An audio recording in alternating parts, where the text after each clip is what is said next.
Good morning, good afternoon, and good evening. It's Way T Lightheart from Bioptimizers with another edition of the Awesome Health Podcast. And today we're going to talk about the future of food, where it's going, where it's come from, and what to anticipate. And we have a world-renowned expert here, a food futurologist. Amazing that. Dr. Morgaine Gaye, and she's known about food trend research, and she's consulted with a lot of different big companies, all the names that you would recognize out there. And what's interesting, she wrote or actually was part of a TEDx conference where she presented "It Doesn't Make Sense."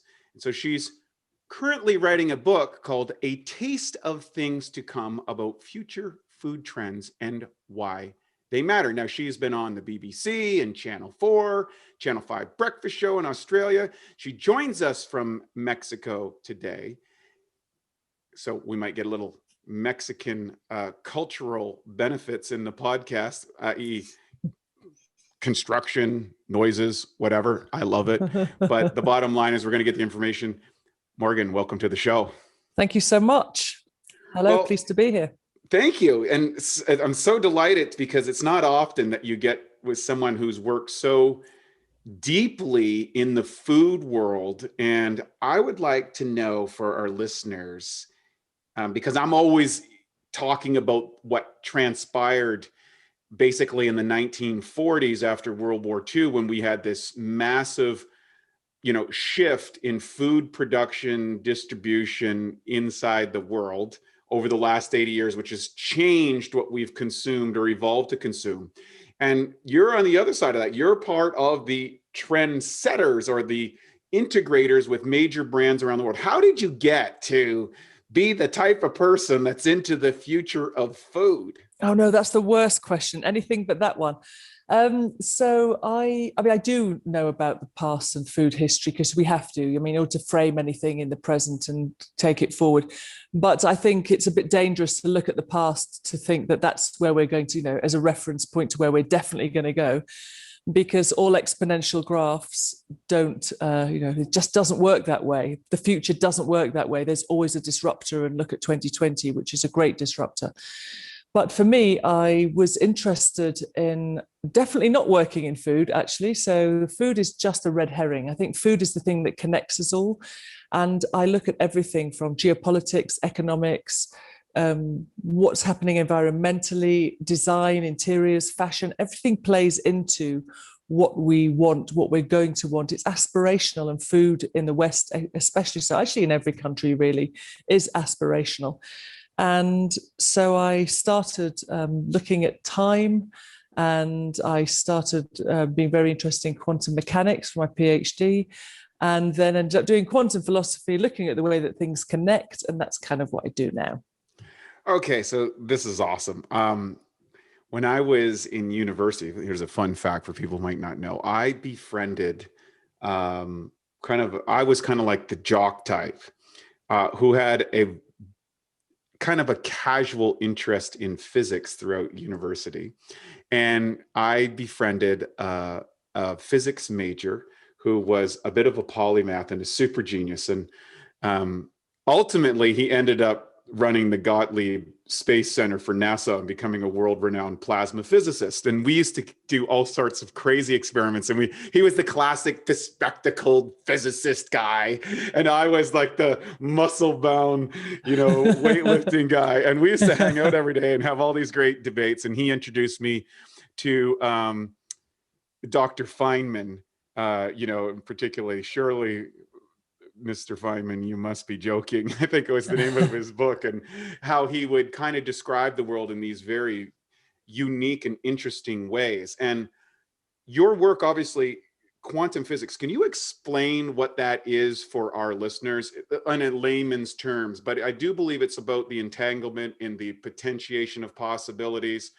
Would that involve things like string theory and collapse of the wave function and possibilities? Like, what's that? Is basically that right? It's just seeing the world. It's actually not the world not being what we think it is.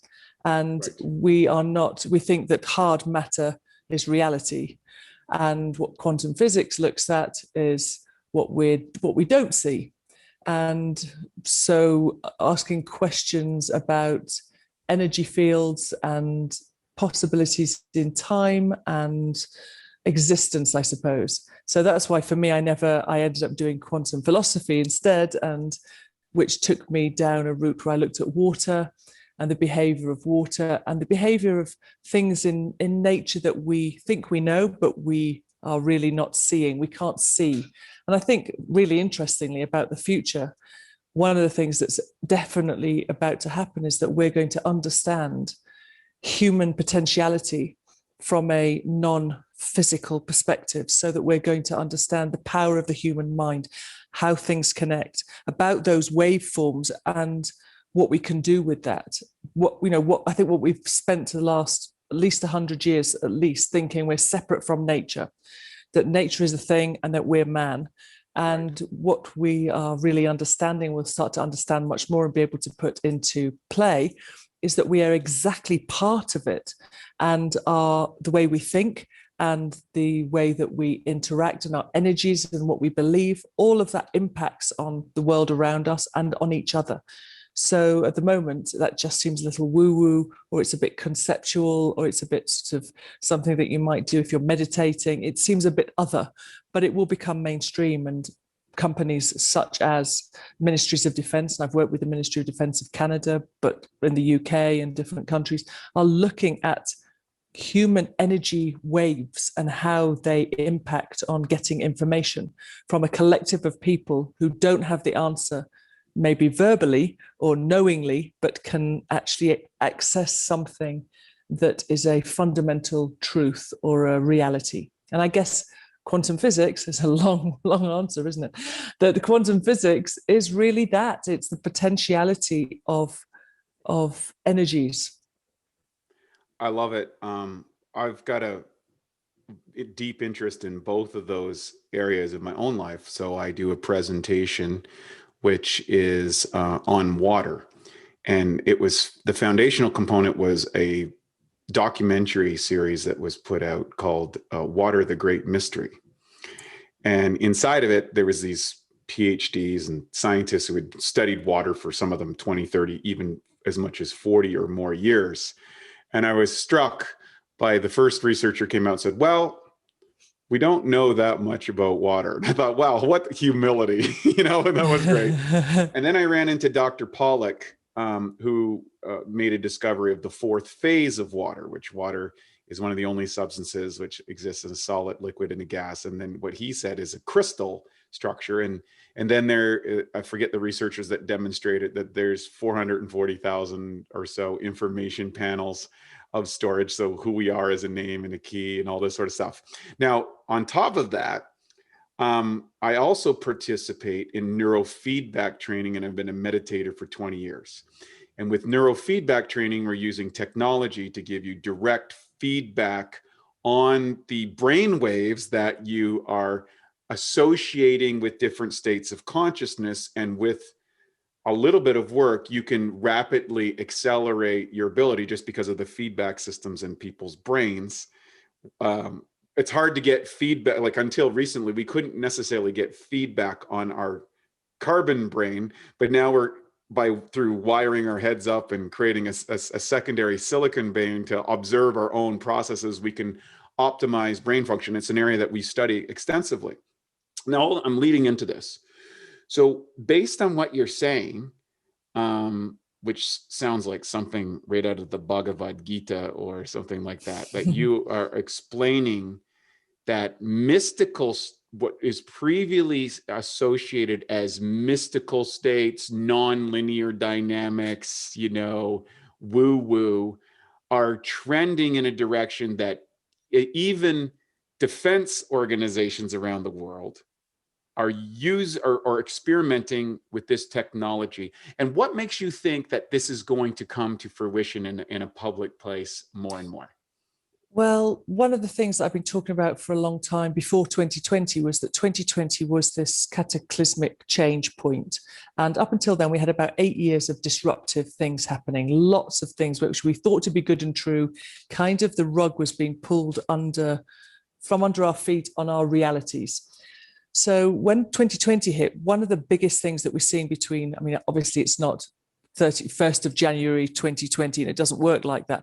But around 2020 till the early part of 2023, this for me is a real change period. And we're moving from hundreds and hundreds of years of having, as a culture, as a species, as mankind, having has been the modus operandi. It's about having things, having success, having money, having accumulating is what we've done to show that we are human, that we have meaning.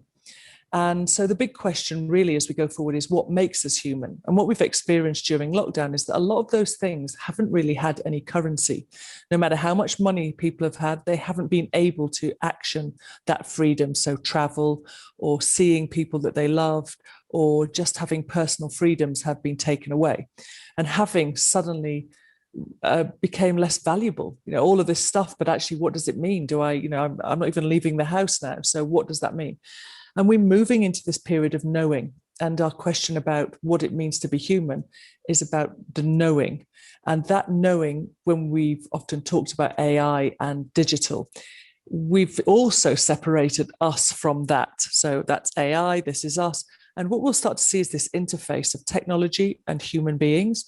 So that, using an old phrase of optimized self, but it's really going to be much more nuanced, very niche. It's completely about who are we as human beings? How are we connected to every other sentient thing on the planet, including trees and plants? And we've already seen lots of studies and research on that. But it's not just that we'll be having a secondary interest in that. It will start to become what we are most keen on, so that the commodity of the future for businesses, not just for individuals, is kindness and love. And we'll see that playing out where businesses will now be not what can we sell and how can we sell, but how can we serve? And it will change the whole face of our desires, our whole platform of what it means to be human. That's such a great conceptual idea. And some people would say, well, that seems very polyama kind of thing. Like, is that, how can you speak so confidently, considering we've had, kind of thousands of years of certainly civilization, which is the hierarchy of dominance probably moved from originally the tribal societies, which is who is the capable to hunt well, to then who can produce the most grain and store it and sell it, and its associated commodities, which then developed into cash systems and economic systems and capitalistic systems, and then the rise of corporations. And what you're suggesting is a complete breakaway from those engines, almost as if we're moving, from the agricultural age into the atomic age, into the information age, from the which really is now the attention age. Can you get somebody's attention into the service age? Would that be right, or would it be a consciousness? Like, how would you determine this almost Star Trekian concept of well, I don't society? talk about it like that. I don't think about it like that. But for me, when I was talking about what was about to come in 2020, in early 2019, of course, people were just asleep, mostly in the audience, because how could you possibly think that's going to happen? So I was showing pictures of people in masks and viruses in Petri dishes. This was at the beginning of 2019. Mm-hmm. And of course, it just seems like the world cannot change that much in the space of a year, even though I was on stage saying, I'm just going to let you know that things are going to change. So you're never going to be able to live the life that you've got right now will never look like this again. In 2020, you are going to look back at your life in 2019 and go, wow, I cannot believe we were doing that. And then, of course, we only have to look at old movies and look at people hugging on TV. We're like, oh my goodness, they're so close. So, it's completely changed our perspective of what can happen almost overnight, how a world can shift overnight, and how people's aspirations and every single thing about their lives has completely shifted. Well, this is the shift that we're in. And so the stuff that I'm talking about to me doesn't seem very far-fetched. But I mean, I suppose because I'm predicting 5 to 7 years in advance all the time. But I think what we've just been living through felt a lot more far-fetched for people to accept. But what we know now is that the biggest thing that has meaning is other people. It's the thing that we all miss. We miss skin. We miss, we have a human skin deficit of other people touching other people, being connected. And that stuff really has shown how powerful and how meaningful it is, and how the simple things are really all we need. And we've come to the realization of so much stuff, it's actually a burden. We want to get rid of things. I've been talking about that for about 6 years, where I was saying we're not that far away from a time when you're going to have to pay people to take your things off you. Right now you're paying to get things, but we're not that far away from actually can't just give them away now to Goodwill, because people say we've got too much, we're just too much already. So we're heading into for me, it doesn't seem like a massive change, because it's exponential changes that I've been tracking over decades, I suppose. So it doesn't seem such a big shift. But of all the experiments, there's a great book by there's a journalist called Lynn McTaggart, and she wrote a book quite a few years ago called The Intention Experiment.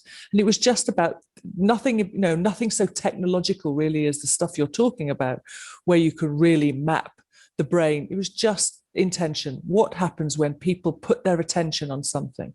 And one of the experiments was that they took two plants that were exactly the same, I think put them in a high school, both behind a glass cage. And they said that whenever high school students passed this particular plant, they had to say, "You're beautiful, I love you, you're amazing." And when you pass this particular plant, you say, "You're ugly, you're nothing, you're meaningless." And those plants, over a period of time, one flourished, of course, and one died. Just think, that's just the power of the human mind. It's something so simple that we haven't managed to either be conscious of or harness yet. And consciousness, of course, sounds very, we talk about consciousness, it sounds a little bit more of a religious idea. But I'm not even talking about that. I'm talking about the subconsciousness. It's we just think about stuff, and we think we're having an original thought. So when I work at universities, in fact, I did a lecture yesterday, and I'm going to check in with them tomorrow to see what they've done. And the question is, I want them to, I've shown them what was happening 10 years ago, that the cataclysmic things that happened in the world 10 years ago, that's been in the world forever for them, like the iPad.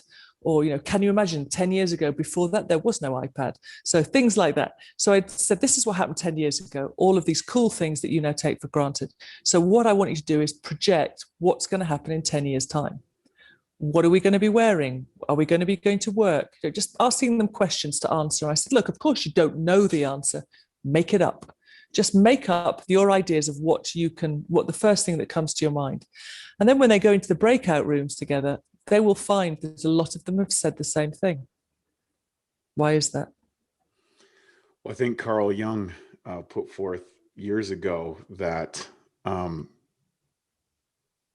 people aren't possessed by ideas, ideas possess people, which would indicate more of a sea of consciousness that one accesses as all potential aspects of, say, realities that could potentially happen or exist, and you tune into it with your little antenna and pick it up, and then we take ownership. Well, that's my idea. And then, of course, now with mass media dispersion, which is our ability to connect through the digital medium, has probably, maybe in some ways, it's kind of ironic. It's separated us in such an interesting way, but also has connected us in such an interesting way. It's kind of a dualistic, seemingly opposing set of forces. I'm curious, I guess, how did you, because you're saying some of the things that's happening that hasn't surprised you. I want to go backwards in time into Morgaine's life. Oh. So because I think there's always clues in the life, how a person lives, that led them to kind of go down this path, which is a very unusual path, and I'm fascinated by it. Can you go back in time and start? Were you kind of a dreamer? Were you kind of thinking about the future, or did this kind of just naturally come about when you got to a certain point in your educational career and said, "Hey, I'm going to get into, Oh, I've the, never the had any philosophy great. of physics"? I've never had any kind of plan. I think that's been part of the problem. I mean, I do remember being about 8 or 9 with friends who were using their pocket money to buy candy and sweets. And I had this idea. Of course, it's a crazy thinking of a 9-year-old who has all the answers to the world. And I would say, if you think about how much time it takes to buy those sweets and that candy and eat it, then you're probably looking at about, let's say, half an hour. So let's not buy the candy and sweets. Let's wait half an hour. Now we've had that time, but you didn't buy the candy and sweets, so you saved the money. So I was thinking about this idea of how we could, it seemed really rational at the time, it seems pretty crazy now, that we could live into the future and almost, I can't even really understand it now. So I was definitely thinking about that sort of thing. So you're essentially running a potential time experiment, that kind of like a resource management. If we didn't go down that particular potential outcome by buying the candy, eating it, and taking up that time, we could salvage that potential time and create a different reality. Yes, that sort of thing. So I was in that thinking. However, I mean, I really had no plan. I thought I would have liked to have been an architect, and just lots of things happened in my life which meant that didn't happen for me.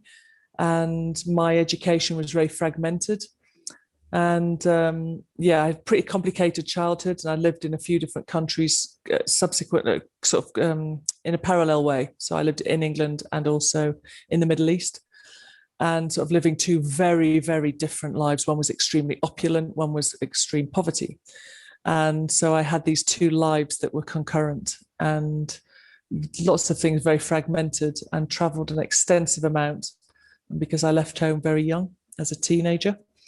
And I've had no plan really. And how it became a lot more concrete for me about what I do now is because a friend of mine who worked at the BBC at the time, she was doing the BBC World Service, and they were doing a program called Business 2025, which at that point seemed like Buzz Lightyear. I mean, it was like something where people were in spacesuits and helmets or whatever. And she said, "Hey, look, somebody's dropped out. Can you step in? We've got 6 topics. You've got to talk about what you think the future of these 6 topics is. You'll be fine. Just do it." And she's known me since I was at school, so I just sort of did it. And I thought, oh, that was pretty easy. And actually, some of the things that I talked about, one was electric cars. Actual futurologists on the program said, "Oh no, that's never going to happen. People will never drive electric cars." Wow. And I said, "Oh yeah, people definitely do that." So a lot of the things that we talked about some of them have come to pass now. And I just remember thinking at the time, these people, I don't think they know what they're talking about. So that was the beginning, really. Although I did have a PhD by then, and I did have some understanding of things by then. But yeah, I never really had a career path. What was your PhD in? It was quantum philosophy. Okay. So can you explain for our listeners what quantum philosophy might entail? Well, I looked at the way that things connect, which is what I do now. And the title, I mean, obviously PhDs, to be honest, are, some topic on a grain of rice that nobody reads generally. So I don't want to diss anybody else out there who's done a PhD. Eric Weinstein comments about that in his podcast quite frequently, even though there's all these groundbreaking ideas that could transform the world, and they're buried behind all sorts of institutional components. Yeah, I mean, that's the thing, is that I think for me personally, it was life-changing because it helped me to understand my question. Really, I did a PhD not because I thought I'm going to have a great career off the back of that, because I would have probably done an MBA if I thought that was going to help my career. But I did it because I wanted to understand why we were alive. What's the point of being alive? It's not that I wanted to die, but I just thought it's a bit of a pointless exercise, isn't it? So that was my premise. And I wanted to understand how I fitted into the complete matrix of the world and how it all connected. So what that sort of a seemingly invisible lattice of existence is. And I have to say, I was completely mind blown. By the second year, it blew my mind. But getting a PhD is not, well, for me anyway, what I found is that you get all of this amazing information where you get mind blown, and then you learn how to do a PhD.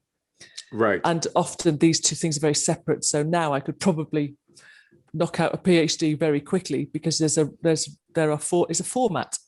It's a format of learning and answering questions in a way that has some flow and brings something new to the body of research. However, the actual stuff that I got from it was much more than that. So I want to dive into this a little bit deeper because it's a topic. I never talk about this stuff. It's really weird. It's like so old now. Anyway. Well, this is a topic that I'm I would say intimately connected. In when I was 22, I had a near-death experience, and some of the classical things, the life review, and met what I felt was the grand source of everything, and within that had a judgment. Like I wasn't judged. Within the perfection of infinity, I was able to review myself from a different lens than I had available to me as a 22-year-old. And in that life, I went through the past lives and reborn and all these sort of things. And then I came to this point where I came to and felt like all possibilities existed. We can use an illustration as like a three-dimensional orb. And you start at the center point when you drop into this field. And then there's these kind of Newtonian paradigm causality based forms where you kind of go down this pedestrian methodology, and based on the choices you make, you go to this part of the globe, or you go to this part of the conscious globe, or this part, or whatever. And in that one, I felt that I had expired in physical form, but somehow I was able to jump my consciousness from prior to the complete expiration of that quantum possibility into this new quantum possibility that was able to continue on with the retention of that other possibility. And since that I had no experience with any of those things, or like it was totally way off the, for a guy that just fell off the turnip truck from a rural part of Canada and had no historical reference to any of that stuff, it was a mind blower. And I felt like a piano was going to fall on my head or something, like for about 2 weeks, until I kind of adapted to the new world and set me off. And of course, I was running these consciousness experiments with my PhD friend I referred to earlier. Yes, we were quite flabbergasted by the whole thing, and we're trying to source out the possibilities of what that could mean. And that led me eventually into meditation and consciousness research and neurofeedback and potential stuff. And so what's your take, based on what you've said, to this whole thing that we call life, and then I guess death?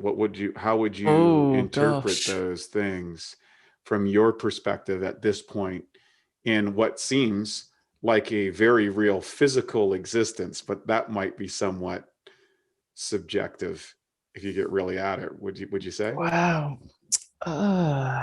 So it's always very hard to talk about these things, isn't it? Because it's interesting how you use you're using physical, visible examples like the orb. It's how we've somehow we've tried to make sense of existence. For me, it almost looks like just like roots of trees, but complete lattice. Mm-hmm. And we are just a part of this lattice. Do you see that as a linear, or do you see it as a three-dimensional image, or do you see it as a fourth or fifth dimensional image? I don't really see it as I don't really see it. I feel it. Okay. So I don't really. So I'm just trying to describe it as a feeling into a shape so that people can. It's really hard to just describe it however you see it. I don't want to project my languaging into it. So I just feel that, and having studied it for my PhD and being exposed to some of that, just the absolute amazing wonder that we are so connected. It's ridiculous. just as there are no accidents. We're so connected with every little thing, even just the way in which certain planets move around other planets, and then you see exactly the same shape when you cut an apple in a different direction. You know what I mean? The connections are from space to the world, to plants, to us. Every single molecule of matter, whatever's in that periodic table exists in us. It's like we are the world without going to be too cheesy. So I won't sing or anything. Damn those 80s ballads. Yeah, I know. So all of that stuff is in there. However, yes, of course we have free choice, and the power of the mind is incredible. But because of the way in which, for me, this is just my perspective, and it's changed actually over the years. So this is my current perspective, right? Is that although we have free choice, we would only ever choose things that we are destined to choose anyway, for me. So it's not that I necessarily believe in preordained destiny. However, for me as a futurologist, when I've predicted things coming, I've barely ever been wrong. And it's not because I am psychic. I couldn't tell you your lotto numbers, or, I don't know any of that stuff. But there is an order of things. Mm-hmm. And that flow and that order of things, we are in this moment of that flow, like a river. This is our moment. Mm-hmm. That you and I are on the planet at this time having this conversation. This is our moment. But it's almost for me like an elliptical time loop. We have already lived this. So, that sort of deja vu feeling is because we've been there already one time. We've done this, we're reliving. And I say remembering. And the member of that is our human form. We have, I just feel like we are remembering a reality.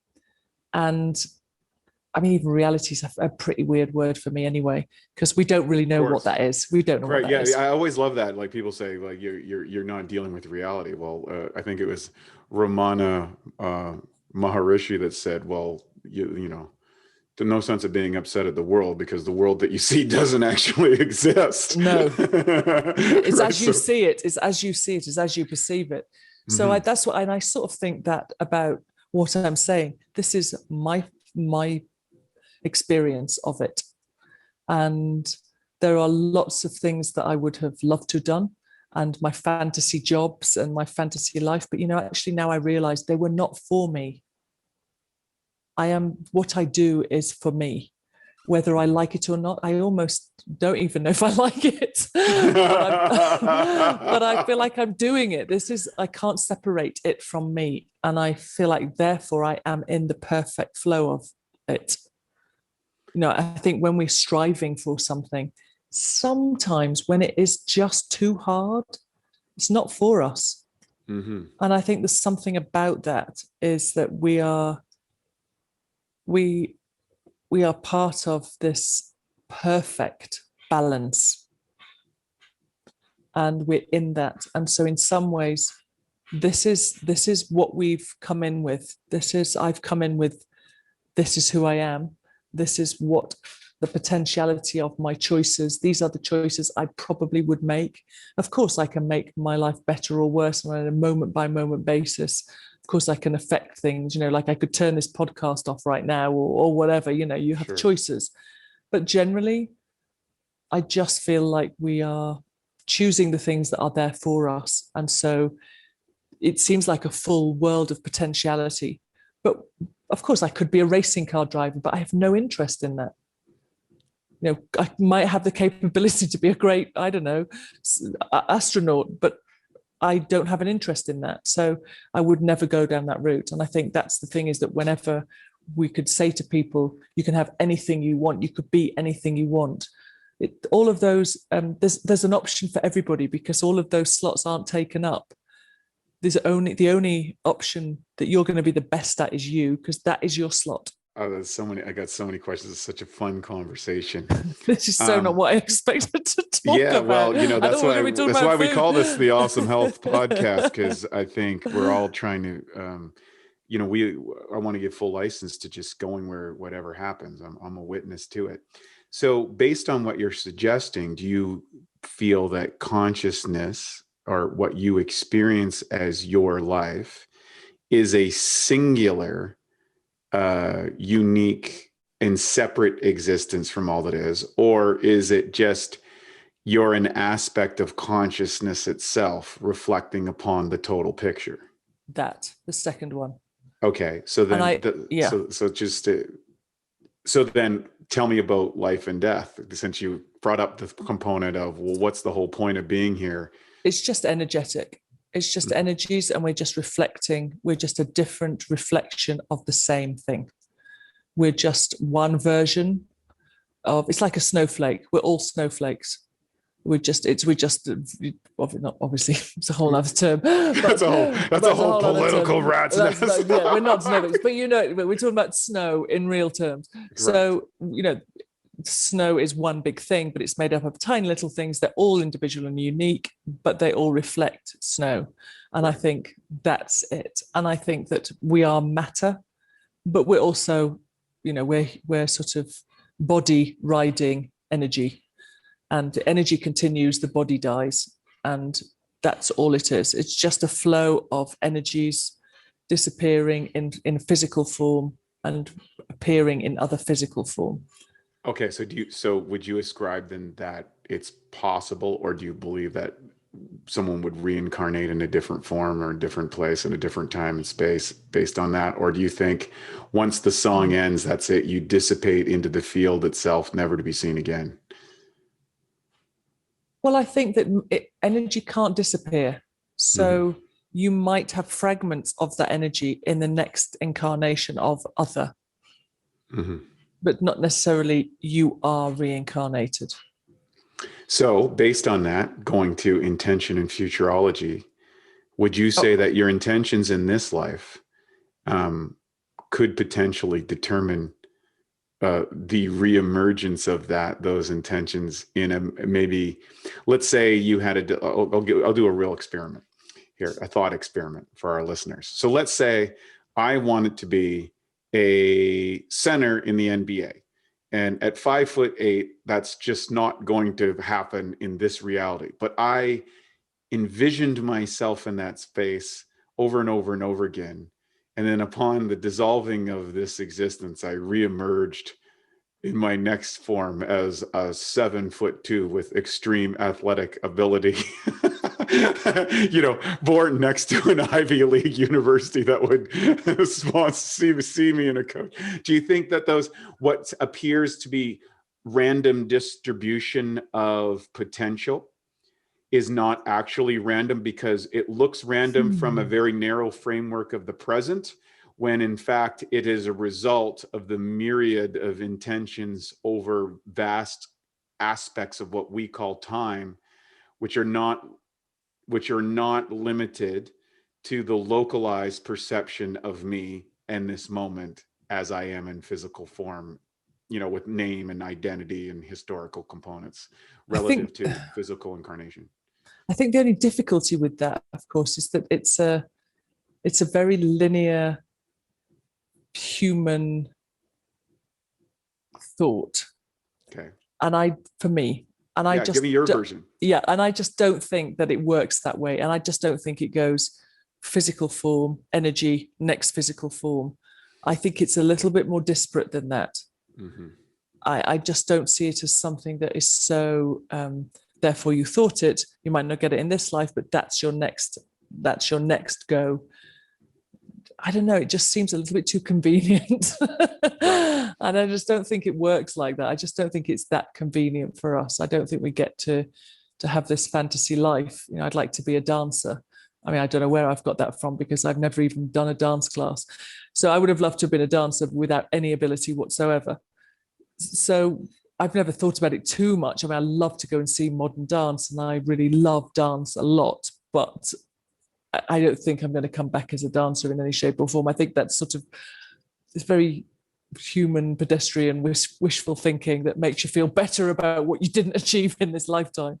Sure. That's great. And we're always looking, we're meaning making mammals. That's the big thing about human beings. We are always trying to make meaning from things. Oh, look, it's a bit of a splodge on a paper, but it looks like a dinosaur. We always want to make meaning.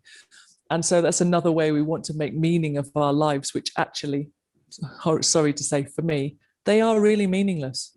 Okay, so I think it was Viktor Frankl. You're just here to love. Yeah. Viktor Frankl in his book, I think it was Man's Search for Meaning,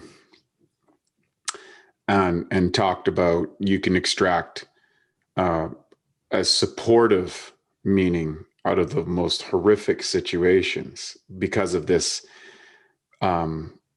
pattern defining system that seems to go with human consciousness.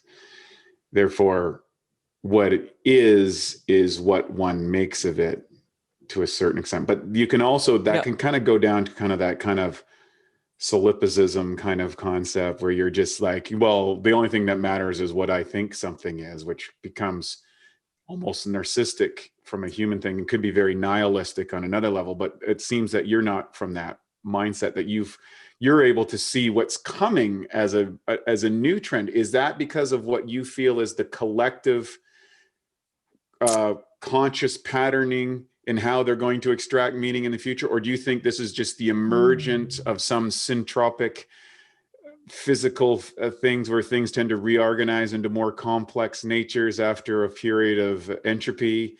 Is it some other thing? How are you able to determine what's happening in the future? I find it very hard to answer, really, because I'm looking at stuff all the time and everything, things that I wouldn't necessarily, I think one of the things that we generally do, if you don't do my job, is that you go through life being interested in what you're interested in. Mm-hmm. And we only have so much capacity for what we see, what we take in, that we have however broad that vision is, it's specific to our likes and dislikes. So we might walk past a store. Okay, I don't wear women's shoes, so I'm not going to look in that store, a guy might say. However, that store that's like sports gear, I'm being totally stereotypical here, I might like that store. So we have a specific, we just wipe that one out. I'm going to look at this. So for me, I look at all of it. And I go into stores that I'm not interested in, and I talk to people that aren't in my kind of subgroups of likes and dislikes. And, we tend to hang out with people like us. So we have conversations that corroborate our worldview. So don't do that too much because you'll only get more of yourself. So it's really trying to be interested and pick up on the nuances. And they're subtle. And sometimes I can't even put words to them. They're just a feeling. That's interesting. It can be a question. It can just be a random thought about something. And I don't dismiss it. It's a bit like that feeling when you think, should I take an umbrella today? Nah, it'll be fine. And then it rains and you think, I knew I should have taken an umbrella. Mm-hmm. We're all having those thoughts all the time, but we're dismissing them. So I try not to dismiss those thoughts. And then off the back of that, I try to devise some future words, silos, I would say, big trend silos, and try and prove them or disprove them across category. And some of it starts to be based on feeling. It's a combination of things. And I have to say, when it's a new kind of trend that's coming forward, what I have to do is step out of my own reality and step into a future place. It's not something I can consciously do. I don't know exactly what I'm doing there. But I do know that when I first stepped up and started saying, George Bush, no, it's not George Bush, Trump, go way back, Trump was going to be president. He's definitely going to be president. He was just at the beginning of being a runner in the race. And people just thought it was a joke. It was just like some guy from a TV reality show, whatever. That's never going to happen. What a funny thing. It's so funny. Yeah, Trump's. And I said, that's the president. And it's even for me, if I actually stepped back into my own truth, like Brexit is going to happen, it's going to be a thing, then I can't predict it because I then have to deal with what does that mean for me? Mm-hmm. And that's what's really difficult. And I only really fully understood this to be true when I was talking about 2020, and I've got this video of me saying, oh, everybody, all these things are going to happen, and you're not going to know your own life, and you need to prepare. And if you think you can just do the same things, it's always been successful. All of that's going to change. However, I wasn't listening to that. I'm giving all this great advice and warning everybody about what's going to come, and just saying, your life as you know it is going to change. But I didn't think that applied to me, because it's almost like I'm floating above the present. I'm talking about a future that will come, but I'm disconnected from it. It's the only way I can predict it. So like a complete fool, I didn't make any preparation for what this future would be in 2020. Correct. My life had been traveling around the world, flying around the world, speaking to massive audiences. And of course, the two things that went immediately was flying around the world and speaking to massive audiences. I had no contingency plan.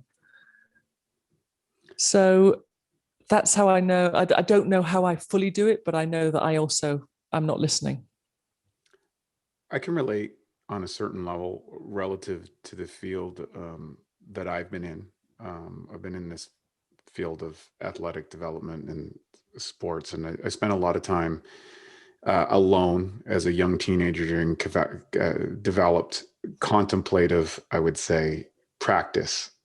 Really, but out of force, not out of any design. It was the circumstance of my life that I did that. And I did have certain capabilities to see, for example, where my career went and where we lead today into biohacking and the optimization of cellular function and the increase in capacity to enjoy life through optimizing cellular function, and also maybe even potentially extending it into the future. And it's one of the reasons we have this. And of course, your field is determining and helping large companies and stuff determine what the future is in various areas, and they hire you to do this. How did you come into that? How did that all happen? And why do these companies come to you per se to kind of see into the future? Do you think, are they seeing that this new service model is coming, that they have to redefine how they do business, how the companies might be structured, how they interact with governments or citizens? Like how based on what you've said, that things are going to be very, very different in 2023 and 8 or 10 years down the road. What do you see coming? And are companies also seeing the same things? Are you leading? Like, how does that interaction between you and them happen? That's a lot of questions. I'm trying to get to kind of like the crux of what you do and why you feel this way, or why people are coming to you to say, hey, well, initially, Morgaine, we know that you're on track and we need to listen. Yeah. Well, initially, of course, when I was doing this, nobody was coming, and I was offering it for free. Right. And saying to people, I'll just come and speak at your organization. I'm like, yeah, no, not this week. So I mean, I couldn't do it for free at one point. And then people would ask me to do it for free, but I would they would always sell it in as, you'll get exposure. Right. Right. So it started like that. Exposure today is very dangerous, right? Oh my goodness. And it was really difficult. And it's been a long, hard path, because when I started to do this, nobody else was doing it. So companies obviously didn't really know that they needed it. But what companies have always done is pretty much responded to an instant consumer need. With food companies, if it's a big company, it takes a long, long time to do all the due process and diligence, to come up with an idea, to sense check that through a gazillion routes so they don't waste their money, make a little widget for a factory, make the packet, do the design, all the branding, all the marketing. It's a huge oil tanker of change to create one product that gets to market, if you're lucky, within about 3 years. That's how long it takes typically for a large organization to make an item of food. So they were responding to a market need that they'd identified that had already passed. So by the time they create the food, they're probably not a market leader. It often takes, that's why the small innovators, the groundbreakers, are the small guys making it in their kitchen, selling it to friends and family, then in a market, then they get into a grocery store. That's how the big stuff, the new stuff happens. So large organizations have, over the years, plateaued and realized that the big game changers, which of course they buy out. So we say a company, we see companies all the time that come up with some great ideas and then they get bought out by the big guys. Kind Because of the like the big guys, 0 to 1 principle in teal. Once you get a certain level of dominance in a digital yeah, structure, that the best way to innovate is to simply just buy all the innovation that comes up. that's right. And so that's what the big guys do. But they've realized, and what they've started to do is to have little subsections, sort of like separate companies within their company, who are the innovation hub, the NPD, the real new product development team who are innovating and are allowed to take risks. So smaller stuff that's a bit more risky. And so within that, they have now been over the, definitely over the last few years, they've got people who are future tracking. And of course, you've got now those future agencies, the big agencies who are selling their future trend reports. Often with the difficulty has always been that one of the things that big companies love is data. And one of the big things that I always say is that that's all well and good, but that's already old. By the time you've got that data and crunched that data and put it into a format, and you've got these numbers, and everyone loves that, statistics and numbers, that it's already old stuff. Where did the data show 2020? Where was the data when 2020 happened? There was none. Correct. Where was the data when Brexit happened? All of the think tanks said it wouldn't happen. Where were these? It just doesn't work that way. And it's very difficult. It's still quite challenging. I mean, still when I work with big companies, depends on who they are. I mean, I now am known in that world of food generally, but still, it does take for people to understand that I am not going to be doing it in that way. So I think one of the companies I'm set to work for will be a large Canadian company that makes milk products. And for them, they've never worked in a way where they haven't had someone sort of tender for the job and then send them a report of how are you going to do this work and what's your methodology and where's your research and show me the statistics for this stuff that you're going to present to us and then we'll pay you. It's like, yeah, I'm probably not the person for you then because I don't work that way. And they were like, oh no, okay, we can let's have a look at that new way. I think companies now more than ever, and it's only really happened in 2020 where companies go, yeah, you know what? We just can't predict it in the same way. Things are not the same. We have to take a different way. But it's only just happened. So for people like me, in some ways, it's a relief that people are now listening and open to the possibility of all other future realities, which seemed a little bit out there. Although when I do a trend briefing, I mean, it's very, very visual. It's mostly pictures. It's like all pictures of the feeling and the mood of what we're going to be eating in the future and examples of why that is and how you can see it cross-category emerging. But still, it's always been, there's still things that I have shown and people have laughed and thought, yeah, okay. Well, that was kind of entertaining. Like, no, this is what's happening. But now I think they're more likely to listen now. Oh, that's so beautiful. I love it. I know I've had many debates with my co-founder, who is a great entrepreneur and a guy that says data shape destinies. And I'm like, no, I think intention shapes futures. And somewhere in the middle is the truth. Right. Data being, I think, more Newtonian. Of this idea of causality or correlative causality, I think would be a more appropriate designation of the information. Yet,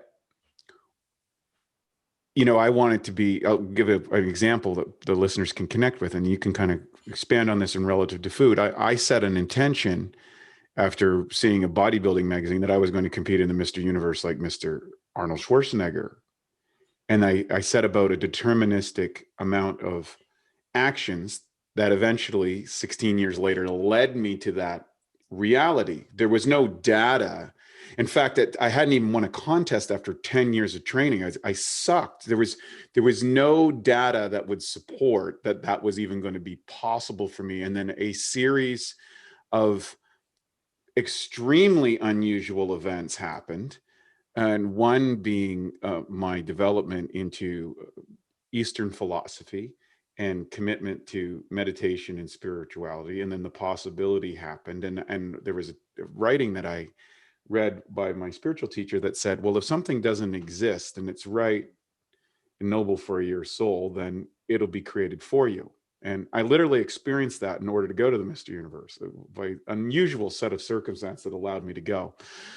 And I thought, wow, that's because I wanted to put that idea to the test, because that was very counter Western thinking, very Eastern thinking, but very counter Western. So I was like, okay, that's great.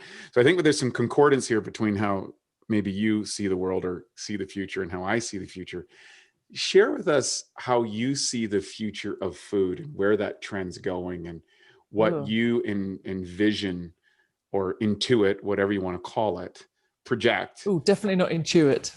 Yeah. Okay. So what do you see happening in the world of food for the population? Well, yeah, like I said, food for me is all of the things. So yeah, let's start there. Let's start with your definition of food, because I have an unusual definition of food, which is based in physics. I'd like to know what your definition of food is. God, I don't really have a definition of food, but one of the things that I always say about food is that it connects everything. It's religious, it's cultural, it's spiritual, it's very personal. It is about taste, organoleptic taste, how we taste, what does it taste like? But also, what does it say about us that we've got good taste? Everyone likes to think they've got good taste, So when you're in a supermarket and you see someone with their ready meal for one and a frozen chicken, and then you've got this great food, you're like, we'll make a little judgment about what you've got in your trolley, So it's all about that. It's about the taste. It's about history. It's about what your parents ate, who the people that you hang out with. If you're a vegan, you hang out with other vegans. Probably you're more likely, if you're into health food, that you've got other people. It touches every part of who we are. So for me, food is everything, and it's also just dinner. So it's almost the whole spectrum of the whole of existence. You could read through food, because it's behavioral and cultural, and there's so much metaphor. And also, it is just some fuel for us.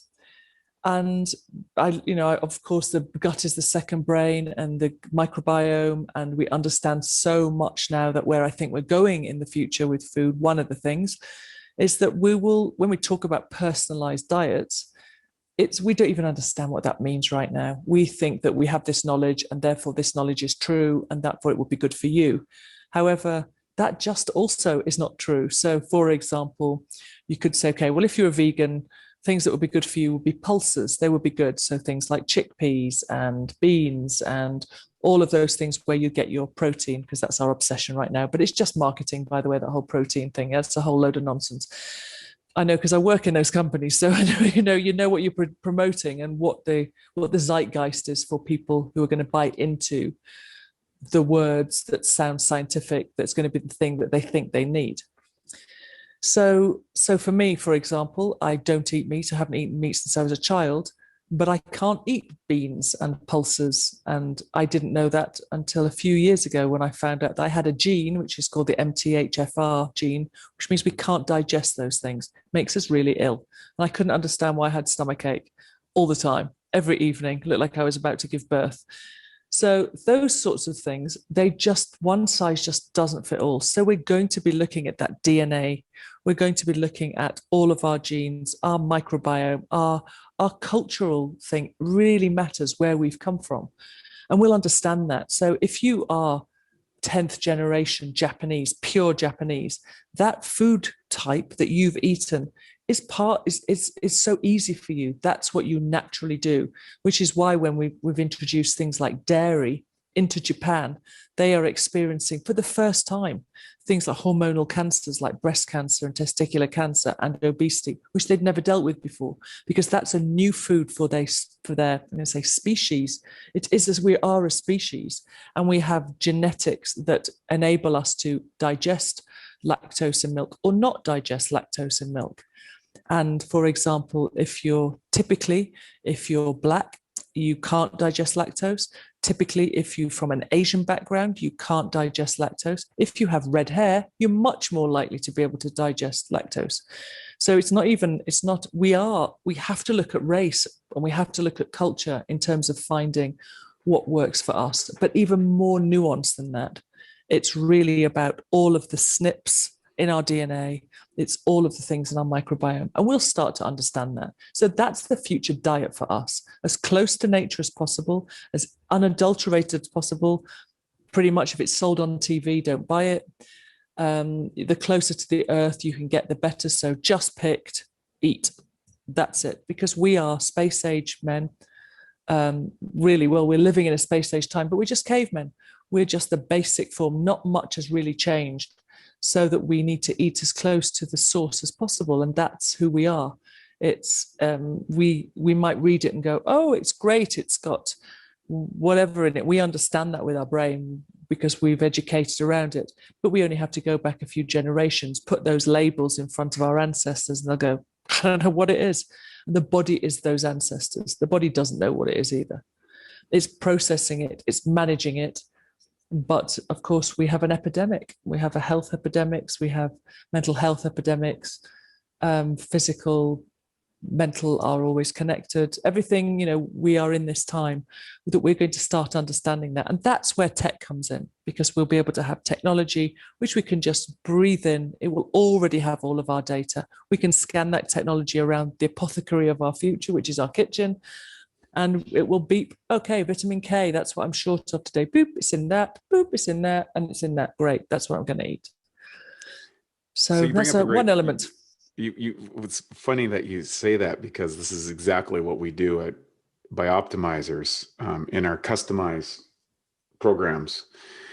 We take people's, for example, I have an array of tests right here at my hand. So I've got that I'm engaging in my retesting. We retest periodically based on, so we have genetics and epigenetics here. We have our blood sugar test. We have a GI map here. We have a hormone test, and we have a heavy metals test. We have a biostrap technology, which all gets plugged into. And then we have a genetics and epigenetic researcher, which will monitor. And of course, we do blood testing and urine testing and stool testing. And then we get back that data, and then we make calculated changes to optimize various components that live to go to our life. And we're now in the process of building digital applications, as you just said. So our development team is literally you'll feed this data in there, and it will be able to prompt you as to, hey, exactly what you just said. Oh, you need to up this and down this or avoid this. And then of course, with our chemical technology, we develop enzymatic solutions for digestive issues or digestive optimization in the case of myself, and our people, and different types of probiotics and things that fix the leaky gut, and all these sort of kind of interesting tech that we have research team that does work in a lab, and we say, hey, what happens if we hit these probiotics with EMF waves? And what happens if we put these dyes in the food? And what happens if we add vitamins and minerals? How do they behave? And so man, I think of these crazy ideas, and let's run an experiment and see what happens. And many times we get these aha things, like what you're talking about. It's like, well, what about if we did this? And then, with a little bit of tweaking, oftentimes those things happen. Is that the process that you kind of see in the food thing? You kind of see what's happening now, and then you can extrapolate from what's happening now and see a potential future or a likely future based on what you're observing now? So I just think that what we're going to understand is that one size doesn't fit all. Correct. And much more than we do now, really. I think that people say, oh, do you think the future is pills and powders? And I said, no, that's the present. That's what you're doing now, isn't it? That's what everyone's doing. These like, hey, I need some whey protein shake. It's rubbish. And all of that stuff is, you just think, oh, well, if it's got this in it, therefore in my body, it will convert to that. It doesn't work that way. Mm-hmm. In fact, even for me, I'm just using myself as an example, prebiotics, you know about the fecal implants and things like that for people with problematic gut microbiome, but there is only 1/3 of the people that works for, because there's people like me who can't cultivate their own microbiome. So no matter how much great prebiotics that I take, I can't cultivate it. Why is that? Well, yeah, why is that? That's a good question. But, it's because of my own, how I was born, what I was given as a child, a load of antibiotics as a child. So, lots of things and also have genetics. There's some weird genetics out there. And I seem to have a lot of them. I seem to inherit some really crazy stuff, like a resistance to any kind of painkiller. So I have no response to morphine or heroin or anything that takes pain away, basically. It's very hard to put me to sleep. It's genetic. So we'll understand these things. And now for a Bioptimizers fixed digestion tip: supercharge your protein shake. Everyone knows protein shakes are a great way to sneak in extra protein, build more muscle, even replace meals and burn more fat. The problem is the highest quality protein typically absorbs at around 40%. One way to fix this and dramatically increase how quickly and effective your protein shake digests is to add 2 to 3 capsules of masszymes into your shake. One research study showed that pre-digested protein during a meal increased muscle growth significantly. To take advantage of this, just blend the open capsules into your shake, and within 15 minutes or less, the enzymes will have begun to break down the protein into amino acids. This can make your shakes at least 2 to 3 times more potent. Some people do this and sip on their shake while lifting to provide their muscles with a steady stream of amino acids during their workout. To save 10% on masszymes, use the code SHAKE10, that's SHAKE10, at masszymes.com. That's SHAKE10 at masszymes.com. Yes, so one of the other things that's really interesting is a future ingredient. And of course, nothing is a coincidence. So one of the big concerns that we've had over the last 18 months has been about the air we breathe. Yes. And air is the commodity of the future.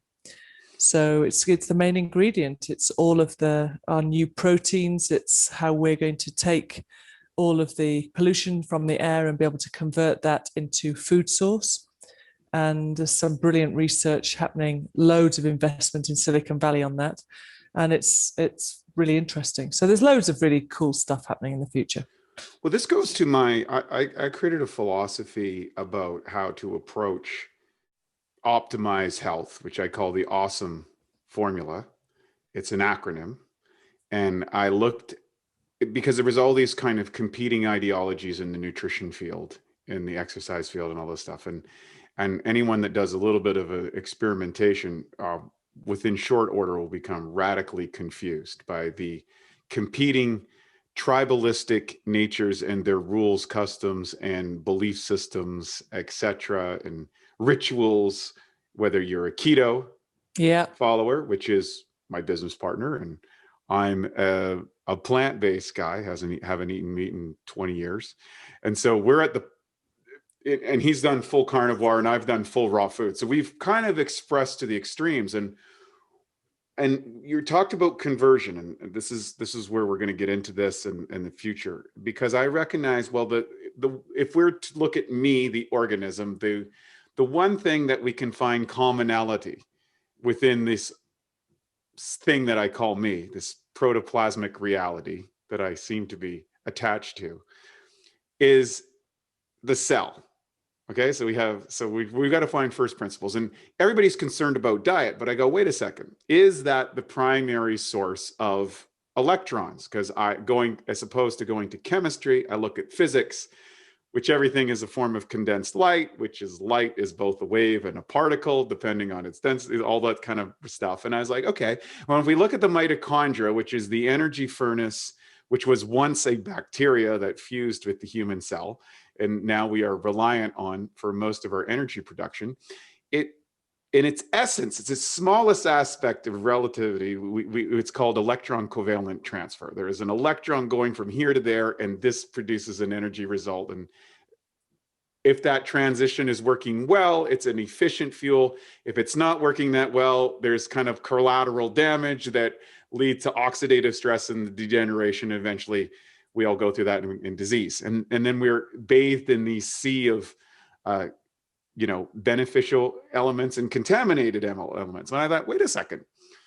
Well, we can go a long time without food, several months. It's quite uncomfortable, but you can survive for quite a long time without food. But You certainly can't survive that long without water. So therefore, if we're No. doing first principles, water trumps food.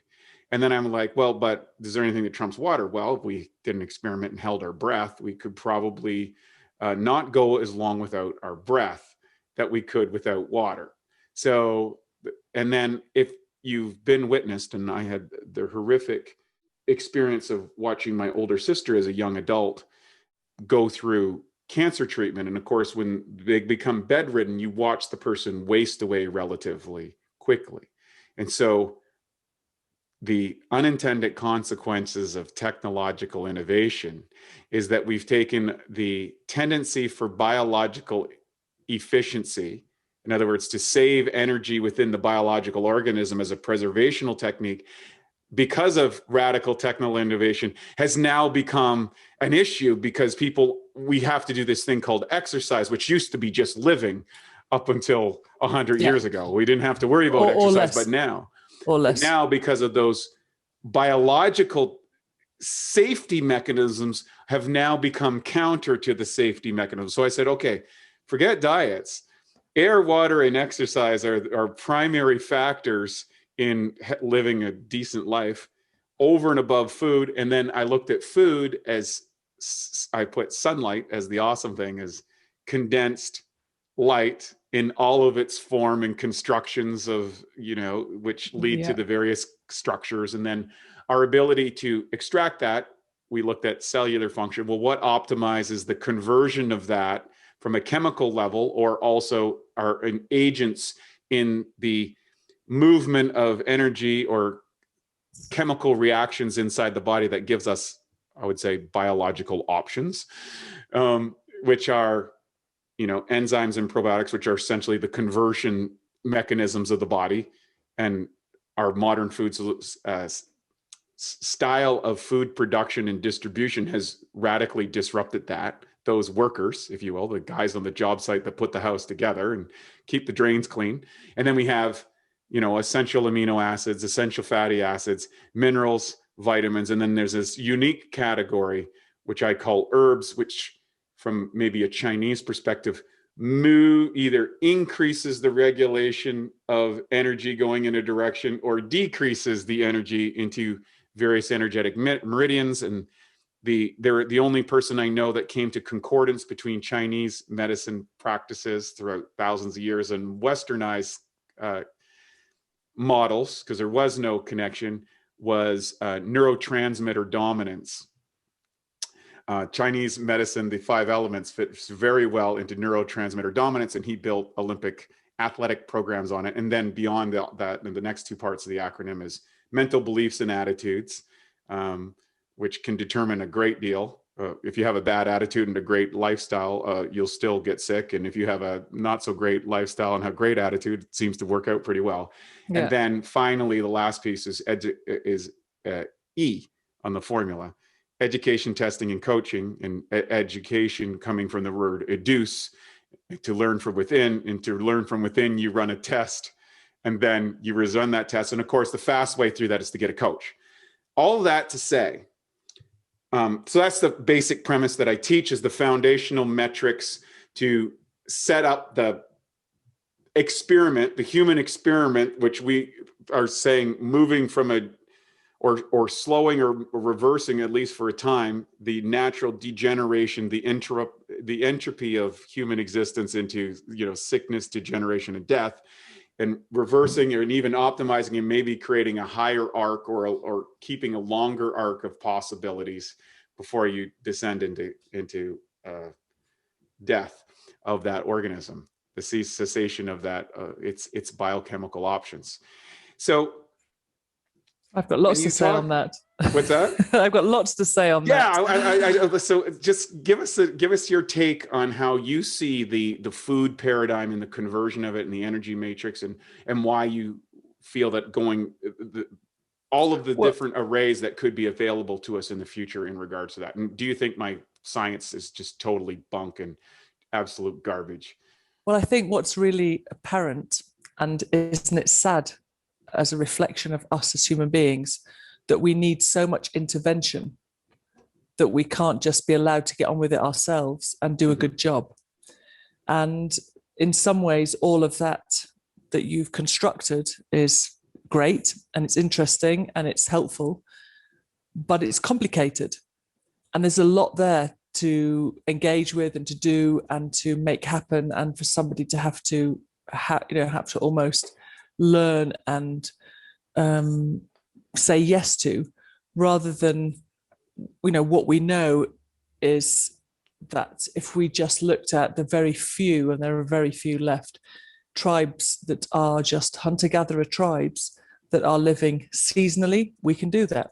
Seasonally, off the land, simply, with fresh air and fresh water, with relationships, community, and they don't have the paradigm that we have, which is, oh, well, you see, I'm old, that's why my back hurts.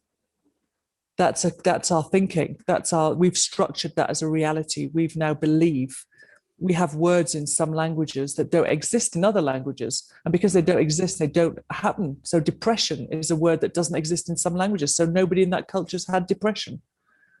I had no idea what strep throat was.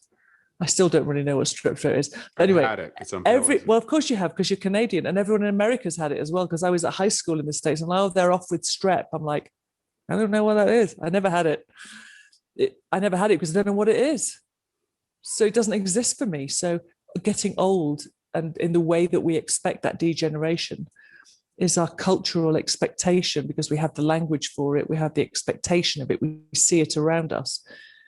And with all of the science that we can get, wouldn't it be great if we could just simply go, okay, let's just do what our ancestors, not yours, but what mine did. So I need to know that, obviously, because I'm removed from I'm not with my tribe anymore. Who are my tribe? So I'd have to do that bit of stuff that they won't have to do. But if you have a tribe and you live within your tribe and you eat seasonally and you sleep with the circadian rhythms of where you are, and that you have your feet on bare earth every day, and that you get some exposure to sunlight every day, and that you get fresh air, and that you have fresh water, all of those simple things, that's kind of health. That's it. It's not complicated. It's really simple, but we're living a very, very complicated life where we have plastics and toxins and chemicals and food that we buy that our bodies doesn't really know what it is, and polluted air, and we're living in cities, and we're traveling, and all of the other things that go along with it. We're much more isolated. Maybe we have a relationship, but where's our community, and do we see them every day, and do we live with them? And one of the big research studies that just come out recently was about longevity, and the thing that they anchored longevity on, and it was about loneliness is a killer. And the thing that helped people with longevity, the number one thing, was community, family, community, belonging. I had the good fortune of living on a street as a child that has produced 4 centurions in the span of a few hundred feet. Yeah. Very, very short distance. And, obviously small town social structure and everything. And then you see the blue zone work, or you go, I've spent time in Okinawa and Costa Rica and these various interesting places to kind of examine some of these ideas. Now, for a great number of people in this moment, how would they practice those things in a world of, was it 8 billion people or something like that now? And with more people actually living in cities and rural. And then of course you saw this mass migration during this thing, yes, of people going out into the rural. So do you anticipate, so where does technology work in bringing us to what you see as a future? Do you see people moving more to a tribalistic lifestyle, or do you see an increase in technological advancement, or some fusion of the two? Well, I think the two things are in parallel. I think what we're already seeing is not the beginning of, but the continuation of both of those things. We're already seeing that your network will be it's the commodity of the future. Like I said, it's love and kindness. It's about community.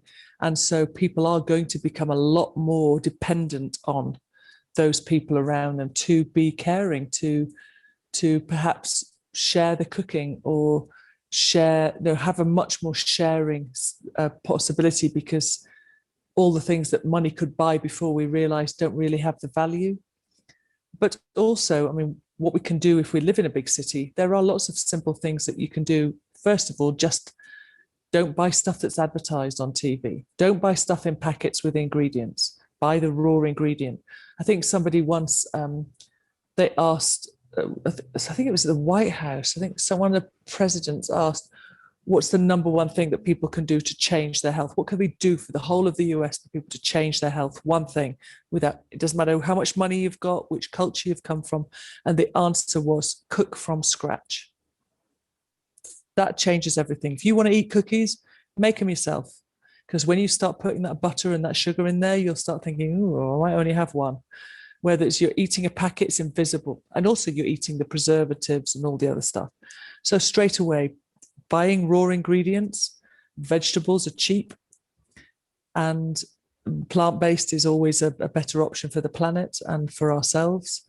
As close to that as you can get, and as simple as you can get. We just really have complicated things. Life is complicated being a human being right now.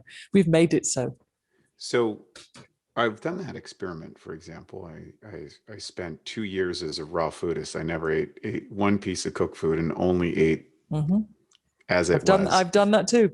And which was a great experiment, and certainly made me far more sensitive to the vast array of food possibilities out there. Yeah. But there was a part that I found interesting as well, in that I experienced two unique phenomenons from a social perspective. One, it's dividing, when I would go to the raw food festival, people would look at you with kind of a glazed look in their eye, and they would be like, what percentage of raw are you? I know, because it's another cult. It's another cult. And then when I would be invited out, when I'd be invited out to social occasions at a local restaurant, and there were no food options available to me at all, and maybe I could cajole the chef to make me a bowl of greens or something like that. And I would very much pick up on the uncomfortability of my choices with the social group. And, you know, before long, you get excommunicated from all your social circles. And the only social circle I'm welcomed in is if my percentage of raw food is as close to, you know, is somewhere above 99.5%. Otherwise, I was a heathen. And at a certain point, I just stopped the experiment, because I was like, and that's actually leading to a new book that we're working on. Part of it is the dangers of dietary tribalism. Oh, completely. And it's a huge thing. And that's why I mean, you asked me a question earlier and I said I didn't know the answer, because it was like another, you know, I think you'd said we'd gone from hunter-gatherer to industry, and I said, what are we on now? Like, I don't know, because that's just it just puts us in a box where we don't really, there's lots of other stuff around that. And I think it's very much that with diets. I think you are this or you're that, and as soon as you're that, you're in that tribe, and they're judging you for how much of this are you, how raw food are you, how keto are you? Oh, how keto are you? Oh, don't eat that bread. Oh my goodness! Where he's wearing like these meat clothes and stuff, so you're totally keto because because clothes have carbohydrates. You know, it's really fun. It's a great parody. I loved it. It's exactly that, isn't it? And so I think really, if you're just thinking about eating seasonally, sometimes seasonal vegetables have to be cooked. You know, when you're looking at the root vegetables, which tend to happen in like Canada, for example, you've got squash and, you know, potatoes and those sorts of things. Those tubers often need to be cooked. And then you might get, and of course, because it's an inward time, it's a heavier time. And then you go into the spring and into summer, it's much more leafy greens. It's above ground, it's lighter. It's the stone fruit, it's the stuff above. So you're airy, you're lighter, because the season doesn't need that kind of inward looking power to keep you warm. It's summer. You don't need as many clothes. You know, you're freer, and it's a whole that you're, you know, that's the season. It's not because oh, it's a really good thing to eat seasonally.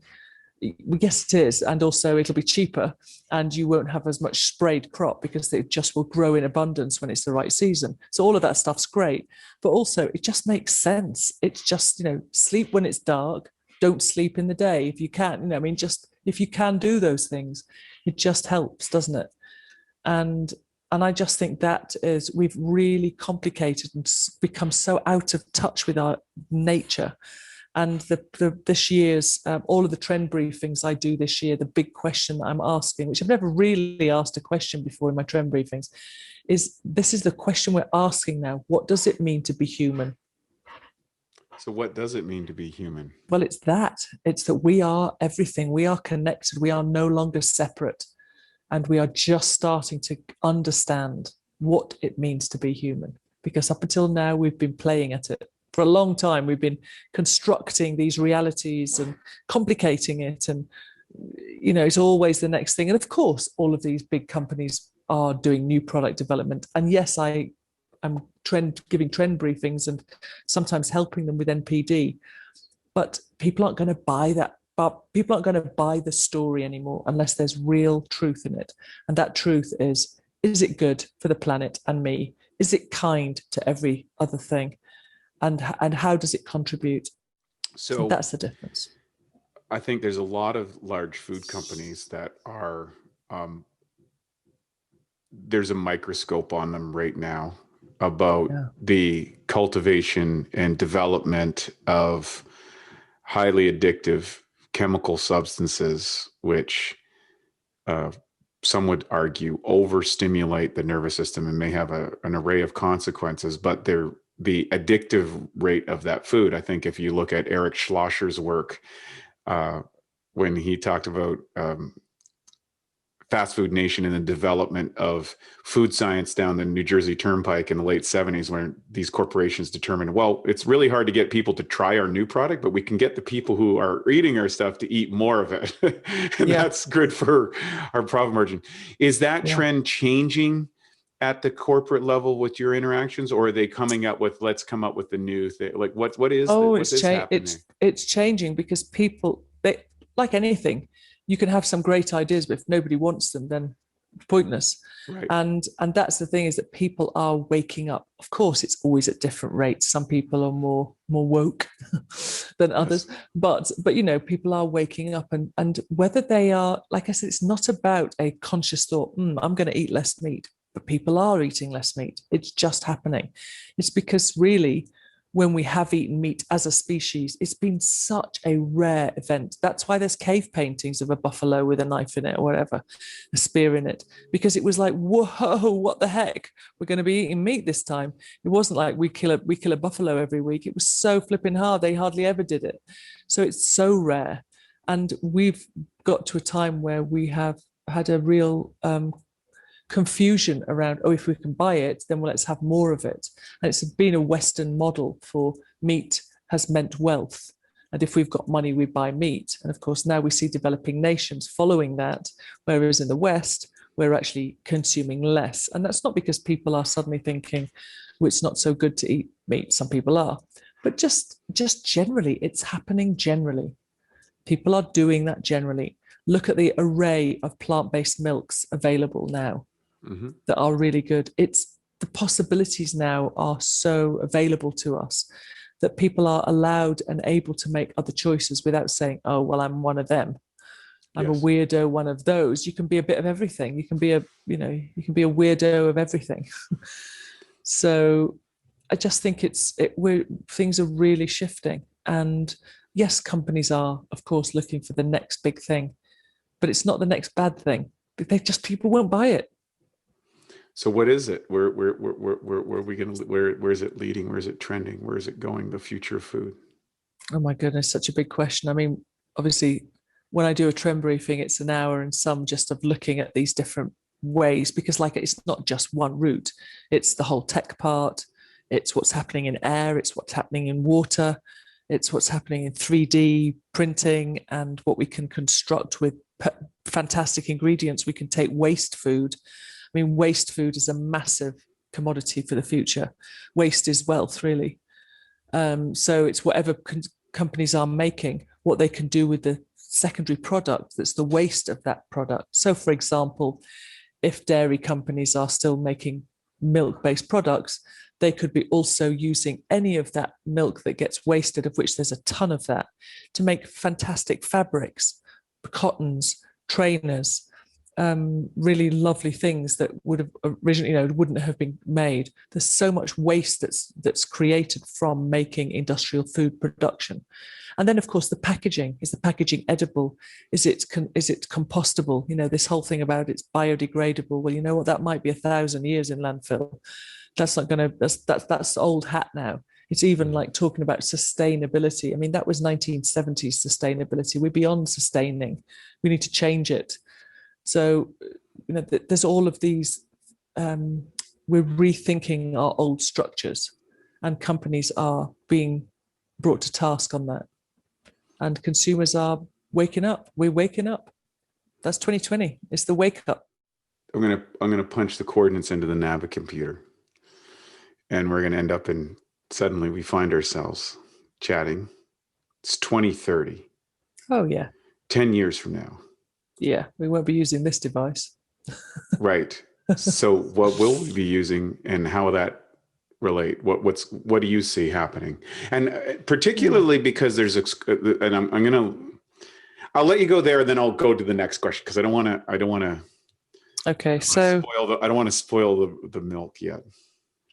Okay, so 2030. Oh gosh, it's going to be so interesting. It's going to be amazing. Really positive. Things have really shifted for us as a humanity. We'll definitely look back at this time. I mean, look, there's a lot of things that we're going to be nostalgic about because we'll not have them again. And I think that's the biggest lesson right now for people. Such as? A lot of brands that we know, a lot of stores that we know, a lot of memories that we've had in places that will not exist. So there's a complete shift. All that big business, it's smaller, it's different. The high street is no longer the high street. It's about experience. It's about people. It's not about things and commodities. We're living more simply. But we have technology as part of that. We are understanding, communicating with our mind much more. So there'll be devices that are going to help that. We're not quite there by 2030. Yeah, I just think we're much more in harmony with one another and the planet. However, it's the big space race stuff. So there's a lot going on in other planets by 2030. And it will be the information will be the thing that we guard the most, not our things. Our things we don't care about things. It's about information and knowledge and data. Which leads me to my next question. So I think there was a great, I really liked the works by Harari. Sapiens, he's great. Homo Deus and 21 Lessons of the 21st Century. Yeah. And he put forth the concept that there was going to be basically, and I feel, and I would expand on what he suggested. And he suggested that we have, biological intervention through genetics as one of the things. And then we have the technologists who are essentially fusing biotech, or like Borg technology, if you want to call it, or cybernetic organisms. And there's some argument, of course, Elon Musk says that we're already cybernetic organisms. We just haven't recognized it. And then as the two main deviants within Homo sapiens, and I would suggest that there may be even a wider array of potentials, Homo spiritualis, Homo optimus, and then Homo artificial intelligenti, which is, and we don't know. There's everybody's got their version and their tribe that they're trying to win the race of immortality, I guess, or whatever. And I do feel that it's over for Homo sapiens. I feel that we're in a massive mutation phase. If you're a Darwinian philosophist, which drives me crazy because they say it was survival of the most fittest, but it's not. It's survival of the most adaptable. And yes, it is. Species Absolutely. adapt to external stimulation. And going back to the blue-footed booby bird, which I love that guy, was in a very adaptable species that allowed things to happen. So there's an adaptive phase, which have primarily been external forces outside of the human condition. But now we seem to be the stimulus for our own mutation with radical technological advancement in the last 100 years. What do you see? Do you see, because you mentioned a little bit early in the conversation about artificial intelligence and human intelligence. Do you see them as separate entities? Do you see them as composite expressions of a singular intendence, or do you see them as completely radically different paradigms of consciousness or thought? Or what's your take on those? Well, I think what it will do is, because of who we are, it will make those thoughts manifest.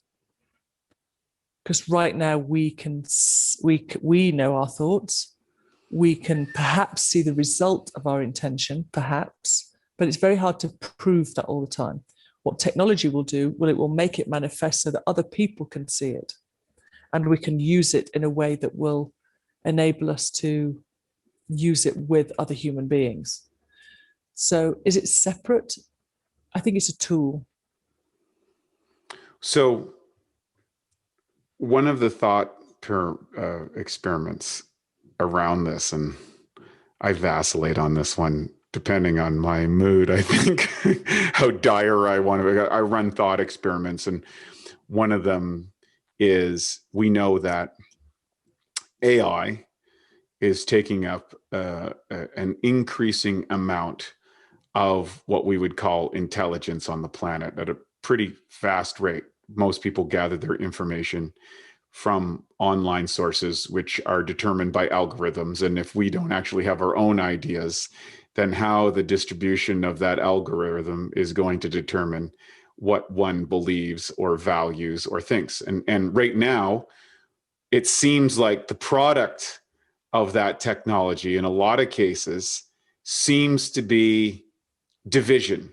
So everything is a lot of things are being classified as it's left, it's right, it's male, it's female, it's rich, it's poor, it's, like all these kind of binary, which is interesting since those are binary systems and we have these binary classifications of people, and you're either on this side of the line or that side of the line. And it seems to be the product. And my thoughts are, okay, go with me here for a minute, because I'm not an expert in any of these fields.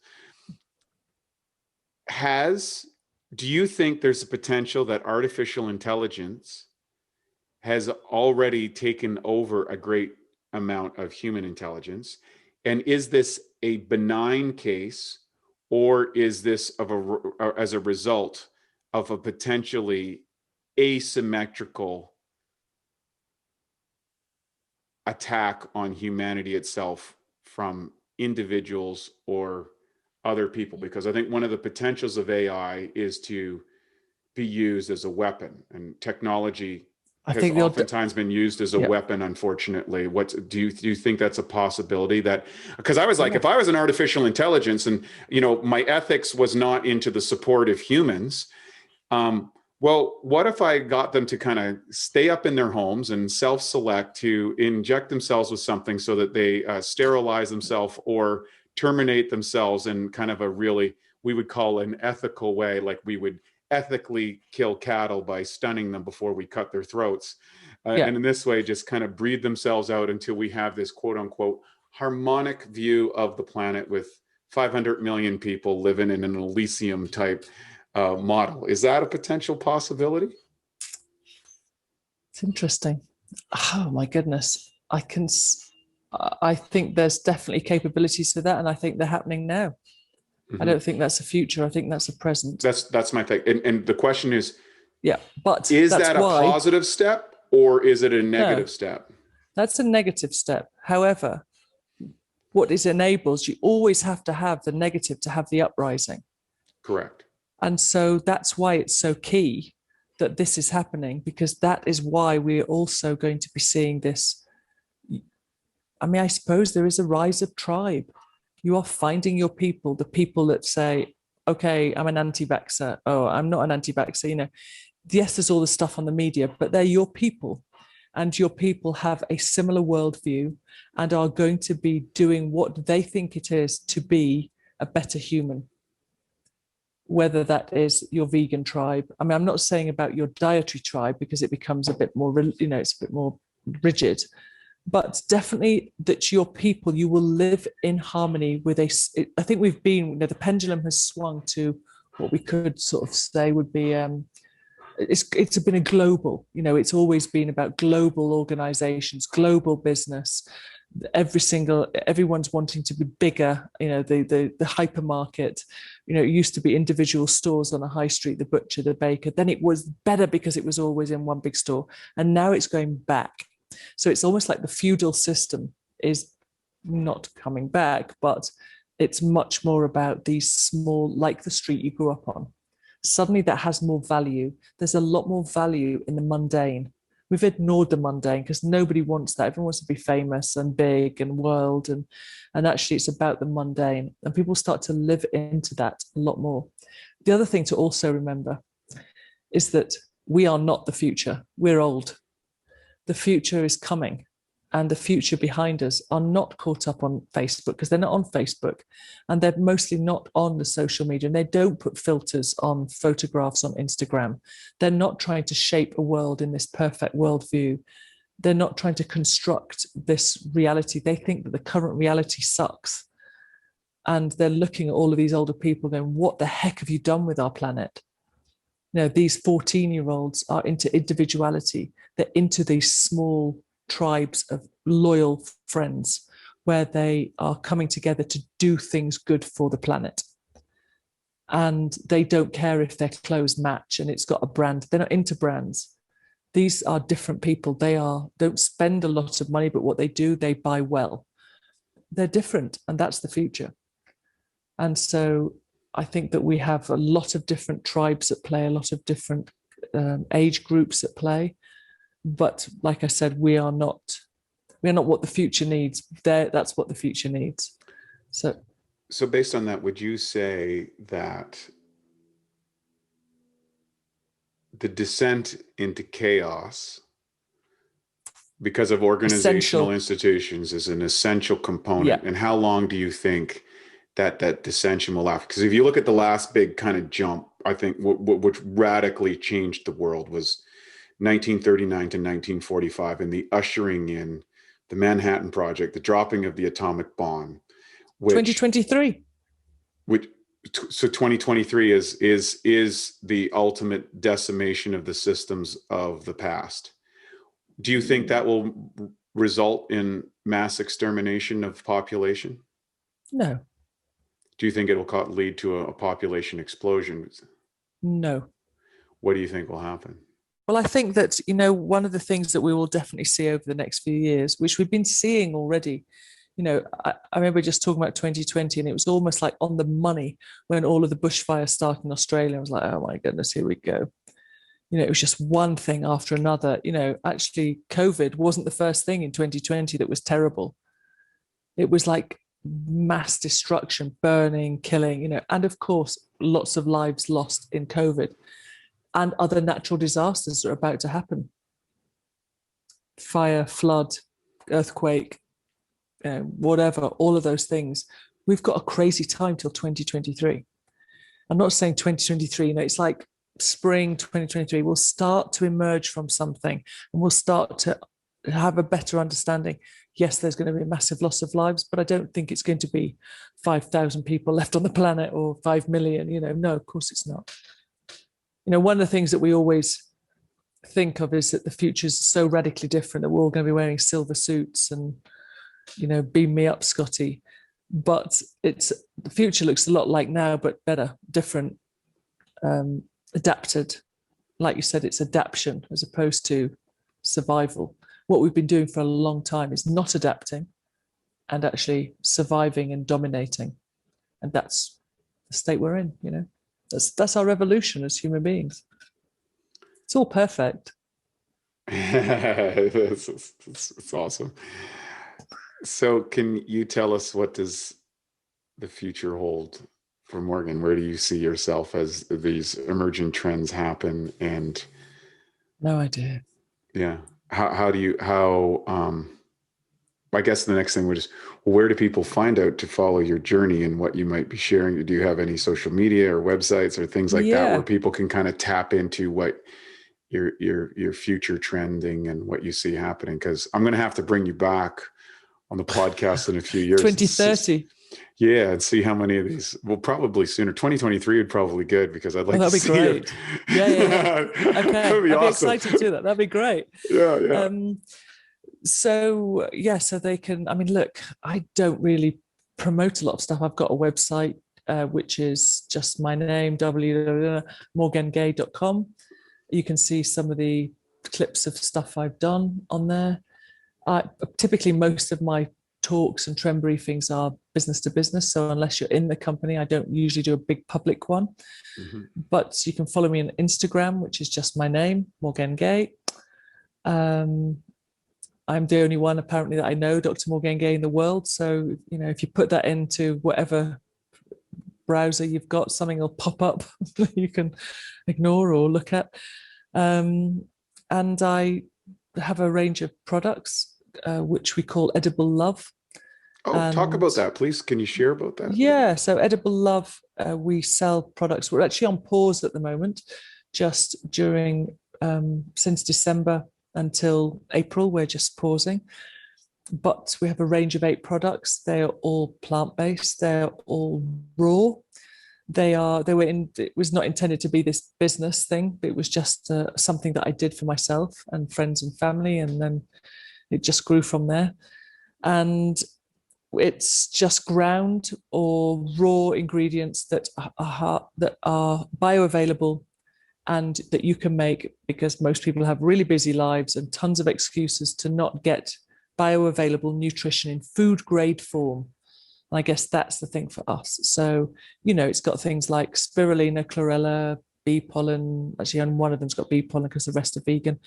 Camu, maca, which is a great adaptogen, cacao, all of the good stuff that you can make easily into something. So one you make into maybe a shake, one is a porridge, but it's grain-free. We don't use any grains, just in case you have an intolerance to that. All of the fruit that we use is typically it's got a benefit to it. So it would be something like we use Incan berries, which are the highest protein fruit available. So we just try, and everything's been really thought through and also quick. So everything is 2 minutes from thing to meal, whatever but it's not a meal replacement necessarily, but if you want a porridge, then you've got the highest grade nutritional kind of uploading of stuff. Because what we're saying is get the good stuff in, and the rest will sort itself out. So if you can really optimize your system, it will start to crave more of the good stuff, and you'll start to not want the bad stuff, because actually just most people are just not mineralized, don't, even no matter how much you're eating, most people's diet is pretty limited and they don't have nutrition or good nutritional value in what they're eating. So that's what this is really. And we have Instagram on that, Edible Love, Edible-Love. We do a thing called the Friday feed, where I talk about a topic about health every week on YouTube. So I might talk about your poo, or what, skin brushing, or I don't know, if you're going to eat fish, this is the best, this is the worst. If you're going to eat meat, this is the best, this is the worst. If you're going to eat dairy, then this is the best. So rather than prescribing something, saying don't do this, I just think that everyone's in a different place on their journey. And we just try and give information to people to make more conscious choices, but get the good stuff in. So that's our stuff. Well, there you have it, folks. Dr. Morgaine Gaye, food futurologist and super interesting woman. I encourage you to follow her on the social media platforms. And when Edible Love comes back out, pick some up, try it out. Pick some up. We'll give you a discount. Yes, we definitely love discounts and we definitely like real food. We'll do Thank that. you. Thank you so much for joining us today. I really appreciate So fun. Thank you. Diving into the deeper waters of consciousness and the human condition. And you're such a great sport about all of it. Thank you so much for that. And for all our listeners, there you have it. Another way out edition of the Awesome Health Podcast. I'm your host, Wei-T Lightheart from Bioptimizers. We'll see you on the next episode. If you like this, hit the like button, smash it. If you hate it, give us the feedback. I love hate as much as I love love. As Dr. Morgan says, we need both sides of the equation, it seems, to make things happen. Thanks a lot for joining us. We'll see you on the next episode. Take care. And now for a Bioptimizers fixed digestion tip. Turn cultured foods into superfoods. Raw fermented foods like sauerkraut and low sugar live yogurt can be good for you, but rarely have enough of the right probiotic strains for therapeutic benefit. So here's a way that you can turn them into superfoods.